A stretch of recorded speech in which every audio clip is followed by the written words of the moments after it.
Good morning. Welcome back. You're still watching Daybreak, and this is the 10th day of March 2026. There are people who are telling me interesting things. I'll ask them to repeat when I give them the chance. So in studio I have Hesbon Omolo, who is an FCPA and also an economist. Good morning. Good morning.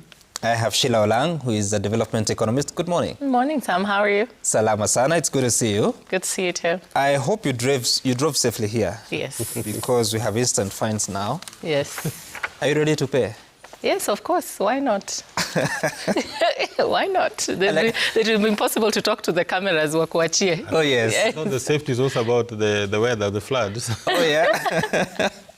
Well, that's a different conversation. Now, we're also expecting Kuria Kimani, the chairperson of the Finance and Planning Committee at the National Assembly, and John Kagusha, the Member of Parliament for Mukureni constituency, already here in studio. He'll be joining the panel shortly. But this morning, we're waking up to the news on the front page of the Daily Nation, 50 billion shilling share rip-off. You'll find the story of rogue hospitals claim doctors conducted open-heart surgery on the same patient 4 times in one day. Others reported one mother had delivered 10 babies on different dates within the same year. Such fake claims were filed multiple times, and in total 50 billion shilling suspicious payments in 1 year have been exposed by Auditor General Nancy Gathungu following scrutiny of the Social Health Insurance Fund, which is run by the Social Health Authority. So it keeps getting worse in terms of what you find as you audit the system. Then the other story is about left to die in sudden downpour from hell. I thought the rains come from heaven. Then Alex Kavila, a 39-year-old father of 3, worked as a painter at the Grogan area in downtown Nairobi. And others, Suleiman Ino, Philip Omondi, Nicholas Chalo, and Paul Juma passed on that day. Then the Standard talks about the problem as the city's flood death toll nears 30, which is the largest share of more than 50 fatalities nationwide. Urban development experts say Nairobi's recurring disaster is driven less by extreme weather than by failed leadership at City Hall. Governor Sakaja has sought to distance himself from the crisis, blaming factors beyond the county government's control.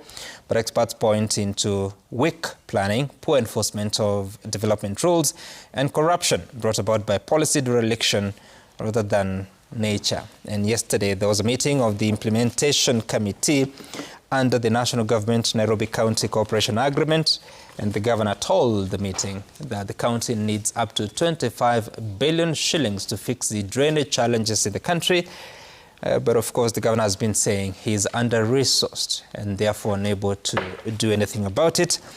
But now with the cooperation agreement, there's hope that out of the 80 billion shillings to come from the national government will go to fixing the drainage situation. And that's where I want us to begin. John Kagusha Mheshimiwa from Mukureni constituency, good morning. Good morning. Yeah, I timed that greeting with your sip. Yeah. So that you see how you can do both things at the same time. Yeah. Hesbon, your thoughts about the flooding situation, and we're sort of trying to look for what is the actual problem. The governor believes it's a question of resource. Yes, there could have been historical problems, but right now the solution would be resources, 25 billion shillings. I think the governor, to some extent, I would agree resources have been a constraint, but I think that is a secondary issue. Nairobi's flooding problem is primarily a planning issue. In 2014, Nairobi had a master plan that spoke to many, many issues around Nairobi. Most of our informal settlements on the downstream areas are thoroughly exposed.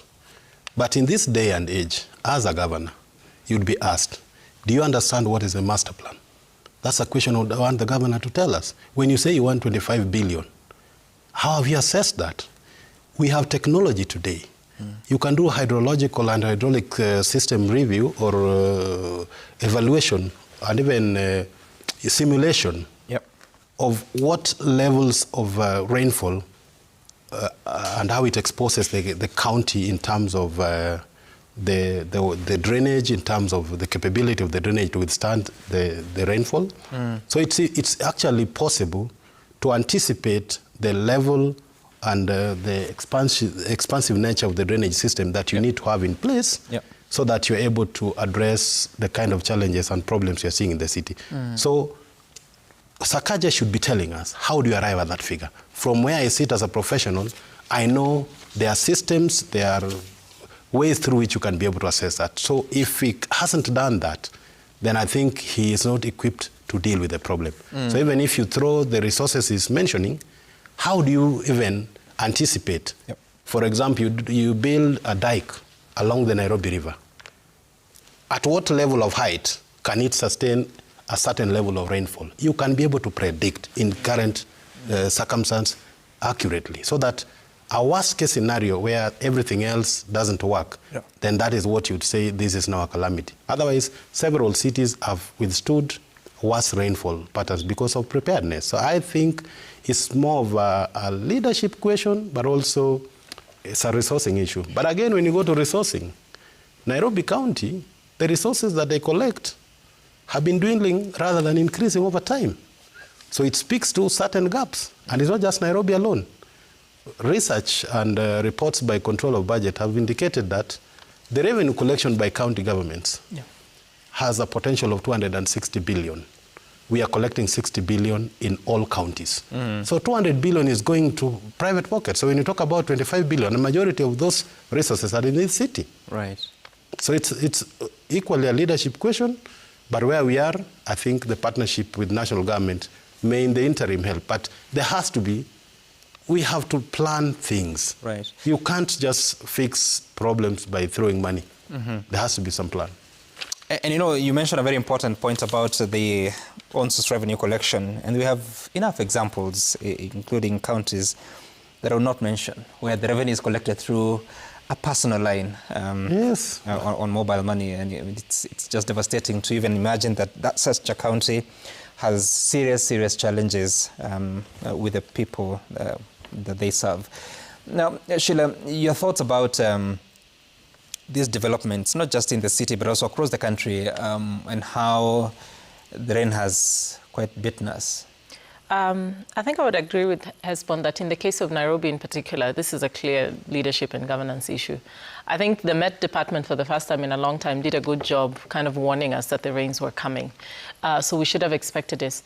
Nairobi has been on a downward spiral even before the floods came. Yeah. If you live in certain neighborhoods, you'd see that the level of constructions and the roads that are just being destroyed and not being repaired during construction periods, it's ridiculous.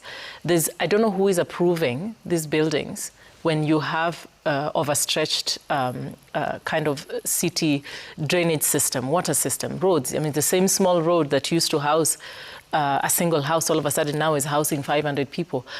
There's bed sitters. It's just getting out of control. We've had buildings collapsing, for example. And so, yes, we do have a planning issue, but we also have a leadership issue. This is not, I wouldn't agree that, just get more money pumped into this administration. I think that's not the answer at all. Let's see. It was a sigh of relief when the national government decided to step in and help.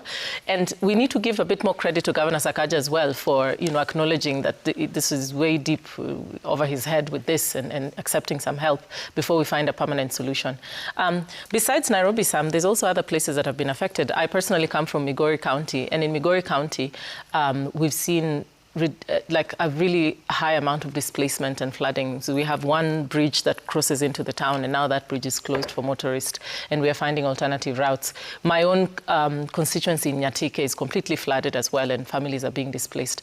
So this is an issue that we are seeing across board, and we need to be more prepared as a republic, because the Met Department warns us about all these things. We need to be more prepared. We need to sensitize the public as well on the importance of moving into safer areas. But there's been cities that are built on top of, it's interesting that they keep saying Nairobi is a swamp. Yeah, there's cities that built on swamps. Let's maybe look at Amsterdam. They're literally living on top of water, and they don't have flooding. So maybe let's check what's happening there. Amsterdam. Even Singapore is... Even Singapore, by the way, since we're going to Singapore, Singapore is literally sitting on top of water, and it does not flood. So maybe somebody, I don't know who's going to be the one to tell Governor Sakaja that Singapore sits on top of water. So if we're heading there, we need to know how to manage this. Okay. Otherwise, we're still in Singapore. Good point you raise. Now, Mheshimiwa Kagusha, your thoughts. I don't know what has been happening in Nyeri. I saw the county has received quite a serious amount of rainfall. What is the impact and your thoughts about the situation in Nairobi and the country? We have a problem with the flooding in our country. And once again, I want to agree with my colleagues here that the major problem is leadership. It's not resources. We have so much resources. My brother here said that the county is now collecting much more money than it has ever collected before. But who doesn't know that the county is stinking more than ever before? The more money we are collecting, the more garbage we have in the streets, the more untidy, the more crowded, the more unplanned we are becoming. It is true we might have had a problem with the urban planning in the past, but it is also possible to start afresh and to do a better job. Look at the issue of disaster preparedness. We were warned, but this government sometimes thinks warnings are like responses. Yeah? The more they communicate that we have a warning, the more they think they are responding. It cannot be. You see, they brought out the military to come and help retrieve bodies. Yet it was possible, when this warning was given, to have the military out to help in prevention, in alerting people, in identifying where people need help, in closing some of the roads that are going to be more flooded, in unclogging some of the areas which were clogged. We have a 5,000 group of what Sakaja calls the Green Army. What were they doing for the 2 weeks when we had the warning? Why were they not unclogging the city? Why were they not released to go and help with organizing traffic in the city when this was announced? I mean, the problem we have here is leadership and not so much of resources, how we organize our resources. Look at what happened on Sunday. We can be able to avail more than 300 GSU policemen in Meru to go and prevent Wamunyoro from attending a church service. But we can't avail 300 policemen and military officers to go and help Kenyans who are drowning. It's also prioritization, how we prioritize our resources in this country. We have EMCA, that is Environmental Management Coordination Act, that is very well done and has stipulated how this needs to be done, but who is enforcing it? People are busy investing resources in Dubai from the city here. We also have the National Disaster Management Authority, and of course the leadership. I mean, they steal this money, they invest it outside, and now we want to celebrate that the national government has finally... You're so specific, Dubai. Of course, Dubai has now become the money laundering city of Kenyan leadership, where people are taking most of their monies. And of course, others are also investing in Miami and other places.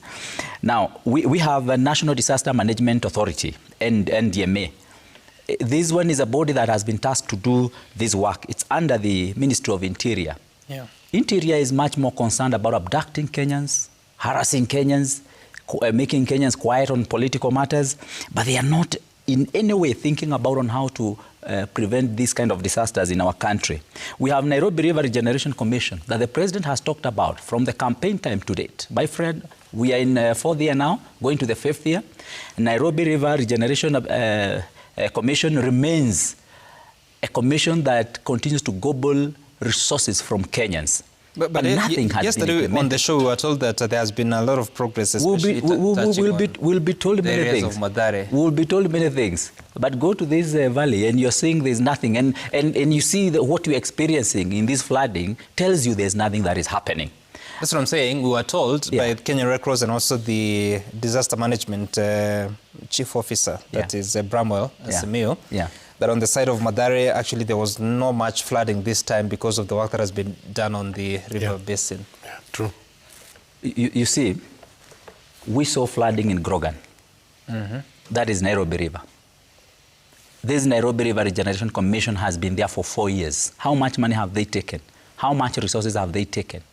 In Mathare, what they have done is, the work they pretend to have done is the eviction of some of the people who are by the riverbank. Except eviction, how much resources do they need to evict people? Why can't they use the same resources to do the river basin as they had promised? You know, the plan I saw 4 years ago when we started, or when this government started, that plan which I saw, The projections, even the 3D images that were projected to us on what was to be in the next 1 year of the river basin, it was something to behold. It was something that would make you happy. It gave you very good spirit. My brother, 4 years down the line, except for evictions, yep, nothing more has been done. It's a mockery to the people Was of there a Kenya. situation in Nyeri, or it's been fine? No, well, we have situations, but in those areas, what we suffer from a lot of times is riverbanks breaking. Yeah. And of course, we also have landslides here and there. We don't have so much of that at the moment. I think we had a bit of it in Murang'a side, the Madioya side. But so far, we have not had serious incidences in Nyeri, so to say. And but doesn't mean that we don't need to do more. Sure. Yeah. Okay. All right.